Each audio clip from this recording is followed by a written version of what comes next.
Good morning. Basa na tayo natin kay J Bible, guys.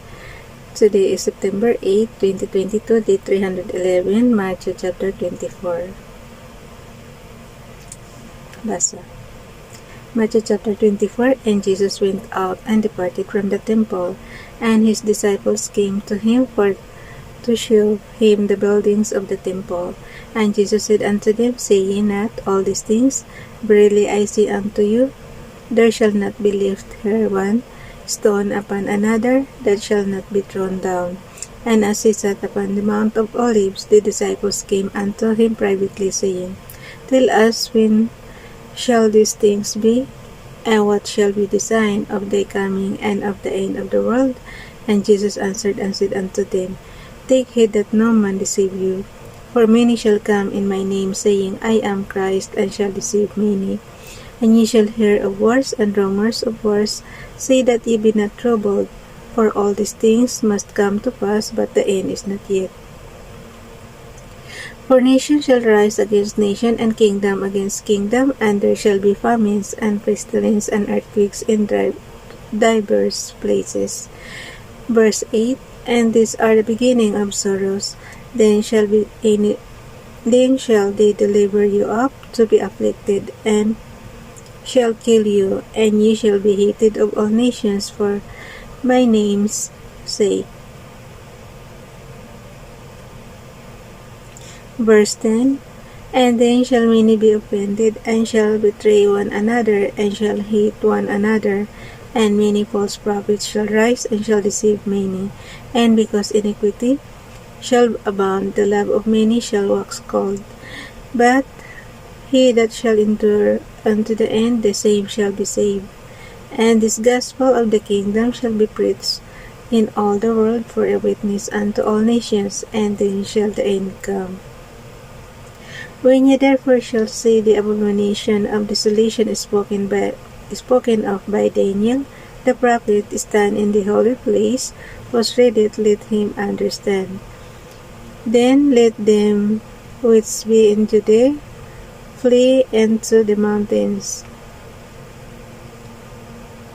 Let him which is on the housetop not come down to take anything out of his house, neither let him which is in the field return back to take his clothes. And woe unto them that are with-child, and to them that give suck in those days. But pray ye that your flight be not in the winter, neither on the Sabbath day. For then shall be great tribulation, such as was not since the beginning of the world to this time, no nor ever shall be. Verse 22, And except those days should be shortened, there should be shortened, there should no flesh be saved. But for the elect's sake, those days shall be shortened. Then if any man shall say unto you, Lo, here is a Christ, or there, believe it not. For there shall arise false Christ and false prophets, and shall show great signs and wonders, insomuch that if it were possible, they shall deceive the very elect. Behold, I have told you before. Wherefore, if they shall say unto you, Behold, he is in the desert, go not forth. Behold, he is in the secret chambers, believe it not. Verse 27, For as the lightning cometh out of the east, and shineth even unto the west, so shall also the coming of the Son of Man be. For whosoever the carcass is, there will the eagles be gathered together. Verse 29, Immediately after the tribulation of those days shall the sun be darkened, and the moon shall not give her light, and the stars shall fall from heaven, and the powers of the heaven shall be shaken. And then shall appear the sign of the Son of Man in heaven, and they shall all the tribes of the earth mourn. And they shall see the Son of Man coming in the clouds of heaven with power and great glory. Verse 31, And he shall send his angels with a great sound of a trumpet, and he shall gather together his elect from the four winds, from one end of heaven to the other. Now learn a parable of the fig tree when his branch is yet tender, and put it forth leaves. Ye know that summer is nigh. So likewise ye, when ye shall see all these things, know that it is near, even at the doors. Verily I say unto you, this generation shall not pass till all these things be fulfilled. Heaven and earth shall pass away, but my word shall not pass away. Verse 36, But of that day and hour knoweth no man, no not the angels of heaven, but my Father only. But as the days of Noah were, so shall the beginning. Ulit lang guys.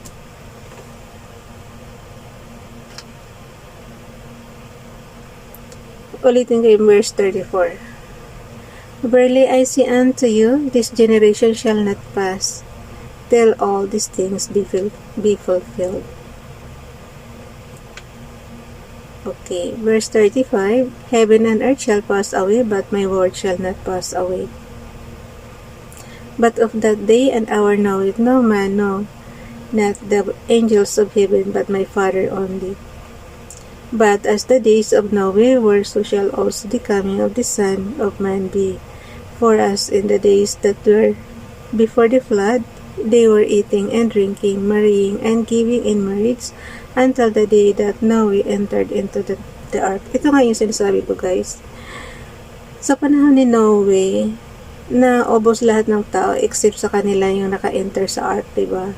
So, hindi dumami ulit tayo mga tao.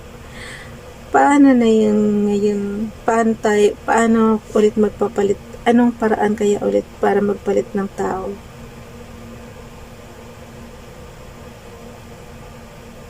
Kasi nakalagay doon sa yung sun, ibig sabihin dark lahat. Tapos yung mga wars, ganun. Nation to nation, kingdom to kingdom. Nangyayari na yung wars, diba? So, ibig sabihin, lang, yung sun and moon and the stars na lang ang hintay natin na mangyari yun. Magkaroon ng darkness sa earth. Okay, ulit-ulit tayo. Verse 38. For as in the days that were before the flood, they were eating and drinking, marrying and giving in marriage, until the day that Noah entered into the ark, and knew not until the flood came and took them all away, so shall also the coming of the Son of Man be. So, yun. Then shall two be in the fold, the one shall be taken, and the other left. Two women shall be grinding, and the mill shall be grinding at the mill, the one shall be taken, and the other left. What's therefore, for ye know not what hour your Lord doth come, but know this, that if the goodman of the house had known in what watched the thief would come, he would have watched, and would not have suffered his house to be broken up. Therefore be ye also ready, for in such an hour as ye think not the Son of Man cometh. Who then is a faithful and wise servant, whom his Lord hath made ruler over his household, to give them meat in due season? Blessed is that servant, whom his Lord, when he cometh, shall find so doing. Verily say I unto you, that he shall make him ruler over all his goods. But if that evil servant shall say in his heart, My Lord delayeth his coming, and shall begin to smite his fellow servants, and to eat and drink with the drunken, the Lord of that servant shall come in a day when he looketh not for him, and in an hour that he is not aware of, and shall cut him asunder, and appoint him his portion, With the hypocrites, there shall be weeping and gnashing of teeth. So, hanggang verse 51 lang siya, guys. Okay.